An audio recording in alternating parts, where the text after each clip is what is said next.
My name is Isaac Holt. I'm 38 years old, and I learned the hard way that sometimes the person sleeping next to you every night is a complete stranger. I was sitting in a hotel room in Denver on a Wednesday afternoon when the email came through. Subject line, Dissolution of Marriage, Holt versus Holt. I opened the PDF attachment and stared at my wife's signature at the bottom. Vanessa Marie Holt. She'd already filed, already signed, already decided our 11-year marriage was over. The email itself was 2 sentences long. Isaac, I've moved on. Please don't make this harder than it needs to be. I read it 3 times, closed my laptop, walked to the bathroom and splashed cold water on my face. Looked at myself in the mirror. The man staring back at me looked tired but not surprised. Because here's the thing nobody tells you about betrayal. Deep down, you always know. You just choose not to see it. But what Vanessa didn't know was that I'd been seeing it for months. And I'd been preparing. If you enjoy stories of cold-blooded revenge and gripping plot twists, like this video and subscribe to the channel now. There are brand new unreleased stories here every day, each one more intense than the last. I met Vanessa Caldwell at a medical conference in Austin back in 2013. I was 27, fresh out of my residency, working as a cardiologist at Methodist Hospital in San Antonio. She was 25, beautiful, working as a pharmaceutical sales rep for a company called MedTech Solutions. She had this way of lighting up a room, making everyone feel like they were the only person who mattered.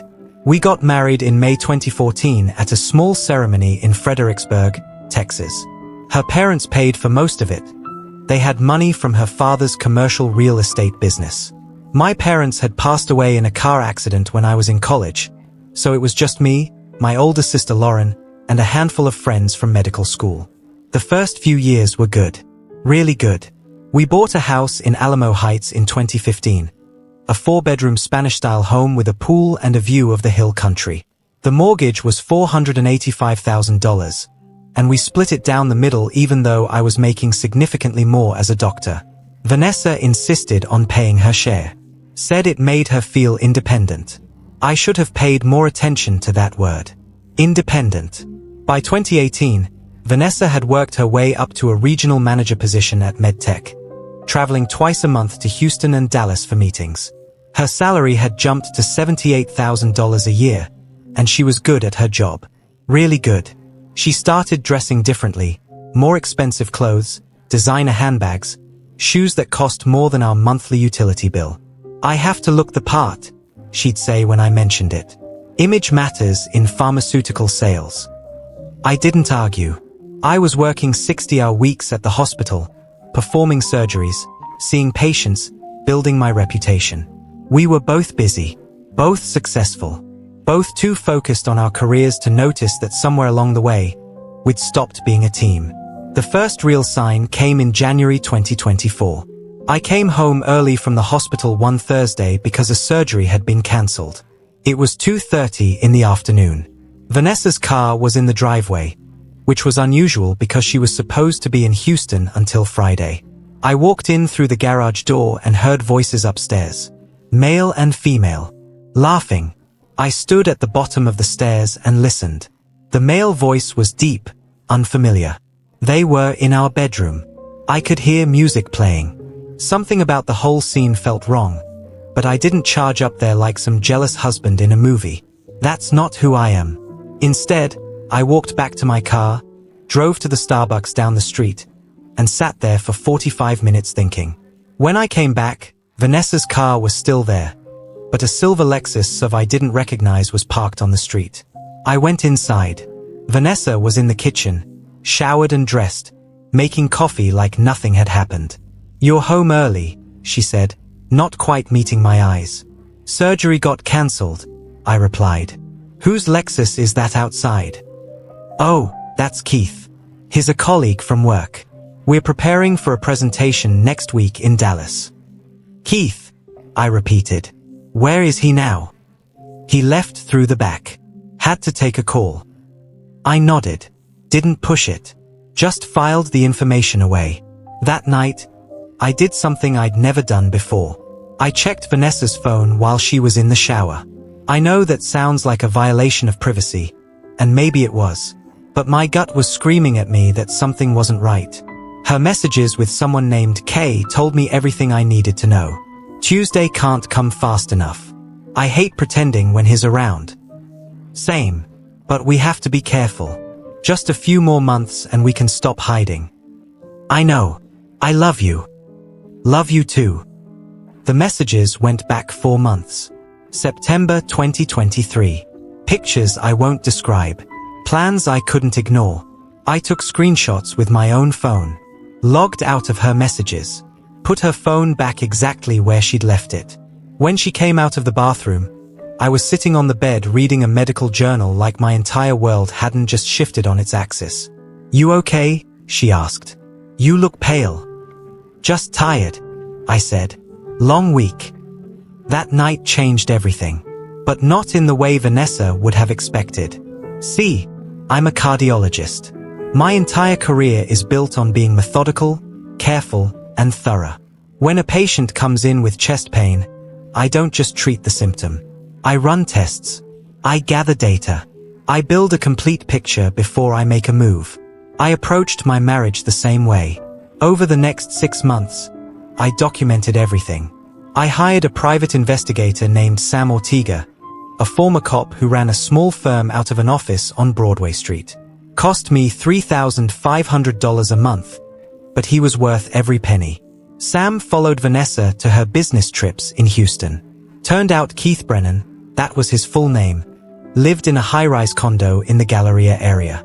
Vanessa spent 3 nights there in February, 4 nights in March. By April, she wasn't even bothering to check into the hotels her company was paying for. Sam got photos, videos, time-stamped evidence of Vanessa and Keith having dinner at expensive restaurants, walking into his building holding hands, kissing in parking garages. But I didn't confront her. Not yet. Instead, I met with an attorney. Her name was Olivia Torres, and she had a reputation for being one of the toughest divorce lawyers in Bexar County. She'd handled a case for one of my colleagues a few years back, and he'd recommended her highly. Mr. Holt, Olivia said during our first meeting in her office downtown, Texas is a community property state. That means anything acquired during the marriage gets split 50-50 unless we can prove fault. Adultery is fault, right? I asked. Yes, but it has to be proven beyond reasonable doubt. Do you have evidence? I handed her a folder containing 6 months of documentation.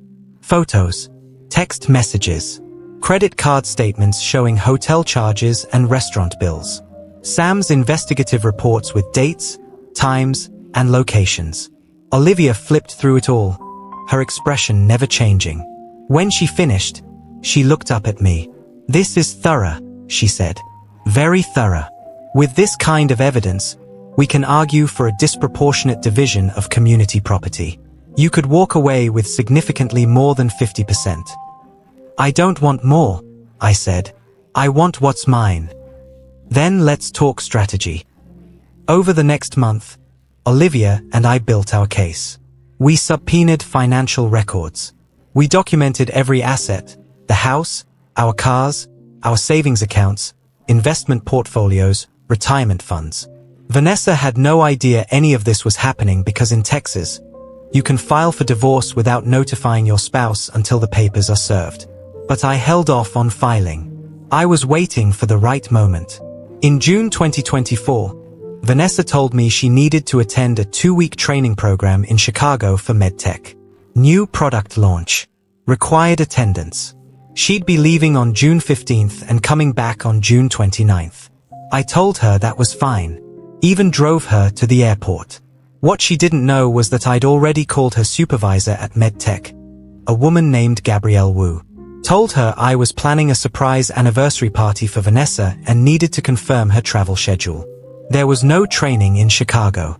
MedTech hadn't sent anyone to Chicago in over a year. The day after Vanessa left, Sam called me. She's in Scottsdale, Arizona, he said.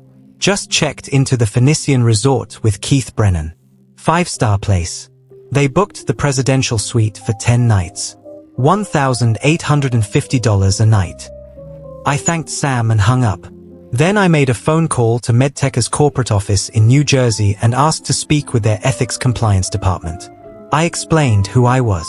Explained that one of their regional managers was having an affair with someone who, according to LinkedIn, was a vice president at a competing pharmaceutical company called BioLife Innovations.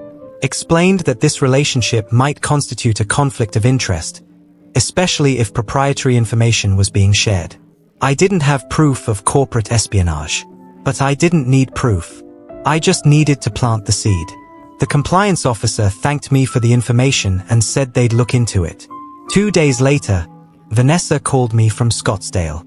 "Hey babe," she said, her voice cheerful. "How's everything at home?" "Quiet," I said. "House feels empty without you." "Oh, I miss you too. This training is intense, but I think I'm learning a lot." I let her keep talking. Kept my voice normal. Supportive. The husband she thought I was. After we hung up, I went into our home office and started boxing up her things. Not everything, just enough to make a point. Her clothes stayed in the closet. Her toiletries stayed in the bathroom.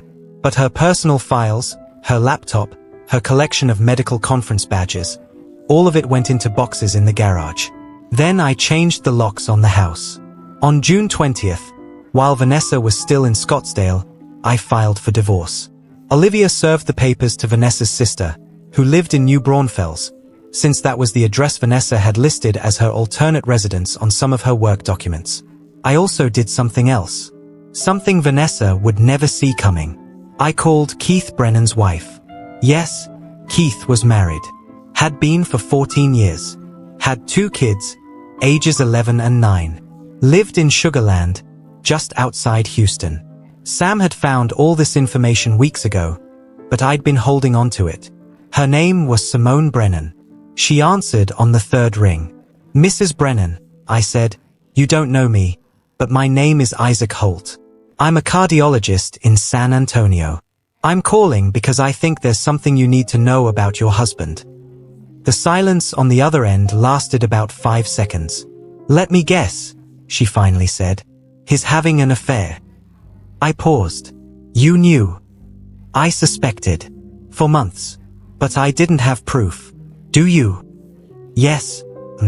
With my wife." Another silence. "Can you send me what you have?" she asked. Her voice was steady, calm, like she'd been preparing for this conversation. I sent her everything. Photos, messages, hotel receipts, Sam's reports. An hour later, she called me back. "Mr. Holt, I'm filing for divorce tomorrow, and I'm going to make sure Keith loses everything." "I'm doing the same with Vanessa," I said. "Good," Simone replied. "They deserve each other." On June 23rd, Vanessa called me. This time, her voice wasn't cheerful. "Isaac, what the hell is going on? I just got served with divorce papers. At my sister's house." "I filed for divorce," I said simply. "Why?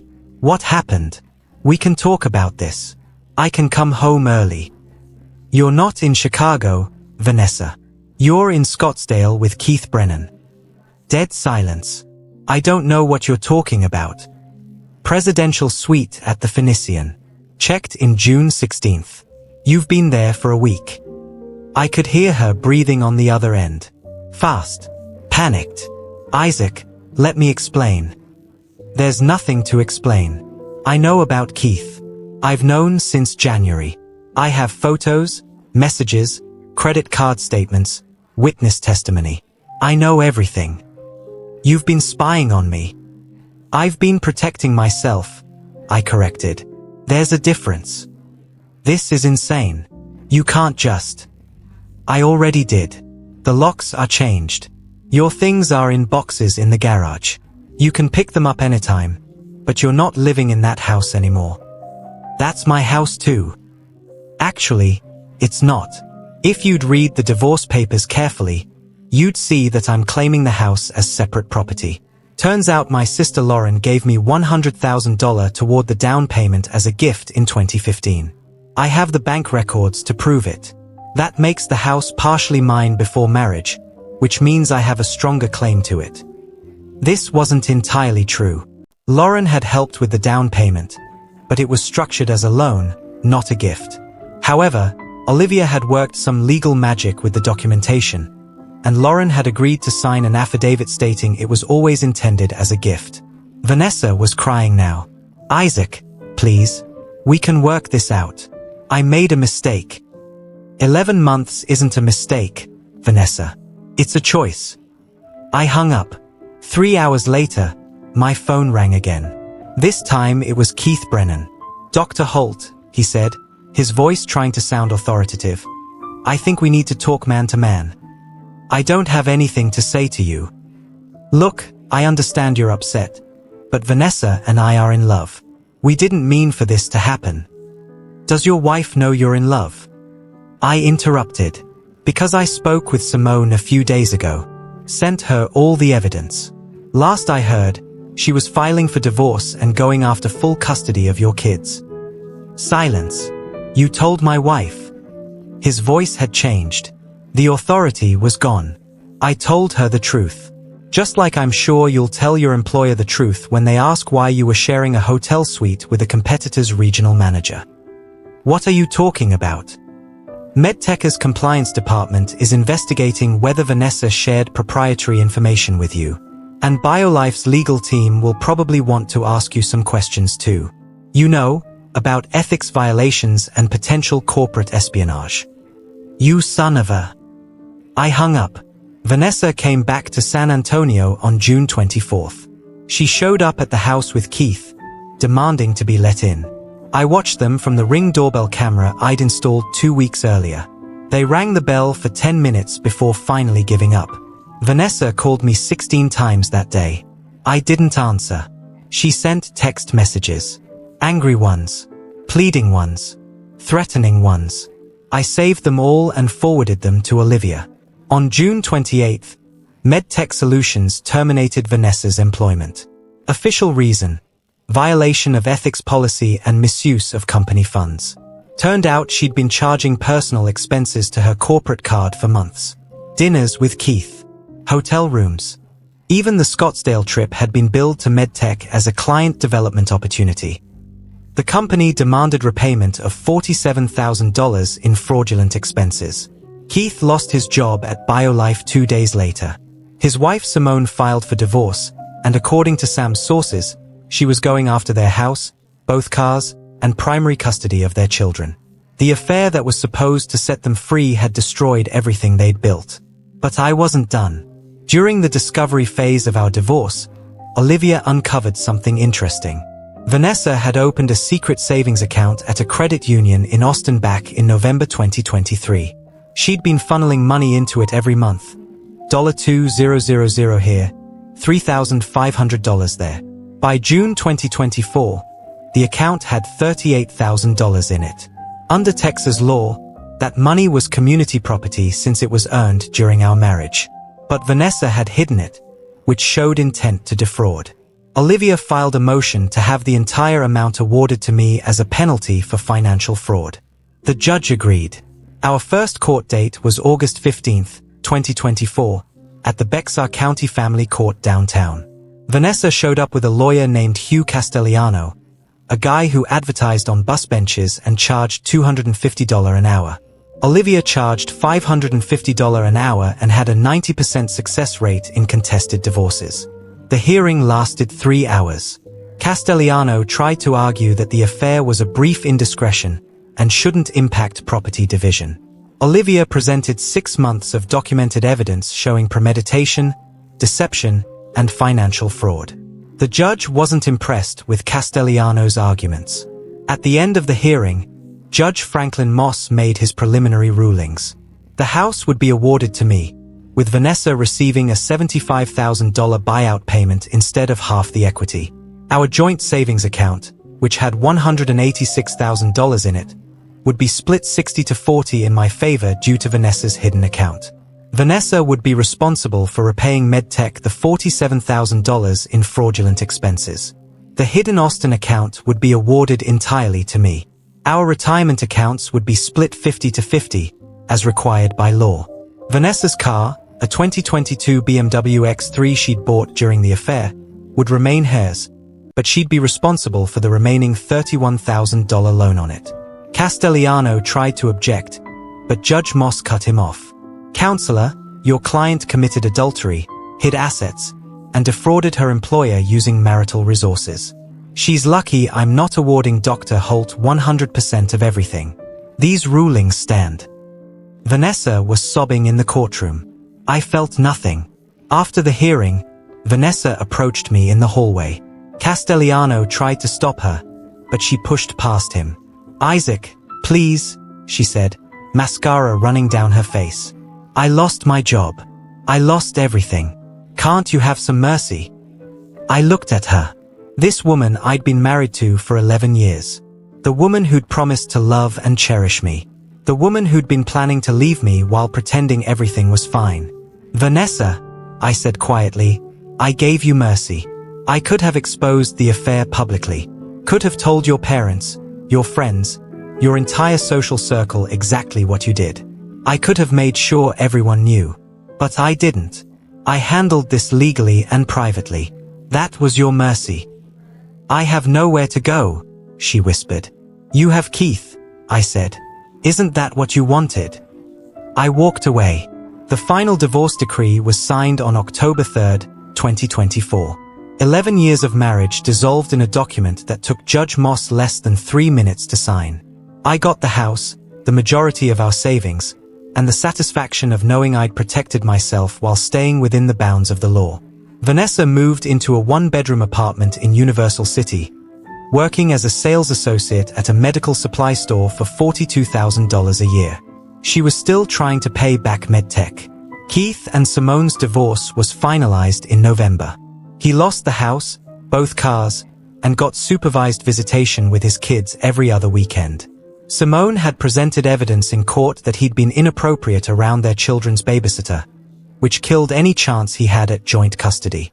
Last I heard, Keith was living in a studio apartment in Missouri City and working as a sales trainer for a vitamin supplement company. Vanessa and Keith's relationship didn't survive the consequences of their choices. They broke up in December 2024, barely 6 months after everything fell apart.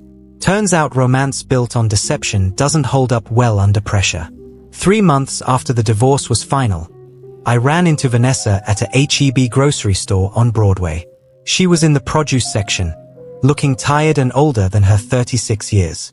She saw me and froze. I nodded politely and kept walking. I wasn't angry anymore. Wasn't hurt.